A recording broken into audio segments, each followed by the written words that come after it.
ఏంట్రా అది జుట్టు మరీ అంత దారుణం కటింగ్ వేయించుకోవచ్చు కదా నీట్గా. ఏంటమ్మా నువ్వు కూడా హై స్కూల్కి వచ్చి నువ్వు చిల్లాపా నేను జుట్టుతో ఇప్పుడు చూడు ఎంత బాగుందో. ఏంటి చిల్లావడంరా, స్కూల్కి వెళ్తున్నావు కదా, ఇలాగ వెళ్తే దెబ్బలాడరా. ఎందుకు ఆడతారమ్మా దెబ్బలు? మర్యాదగా చెప్తున్నాను, కటింగ్ వేయించుకుంటావా వేయించుకోవా? కటింగ్ వేయించుకుంటే నీట్గా కటింగే, లేదంటే తర్వాత నీ ఇష్టం. రెండు వద్దు. సరే చెప్తాను ఈ సంగతి.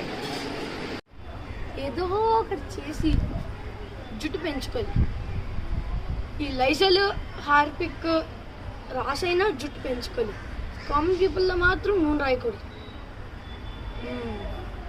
జుట్టు పెంచుకోవాలి, ఇవి రాసైనా జుట్టు పెంచుకోవాలి. ఏంటన్నా ఆడపిల్ల జుట్టు బాగా పెంచుతావా? పెంచుకుంది. సరే ఓకే. ఏరా నాన్న బాగా చిల్లవునట్టున్నావు. చీల్చేయిద్దని చెప్పి సమాచారం తీసుకుని గురించి అలా ఉంటుంది అమ్మతో పెట్టుకుంటేనే.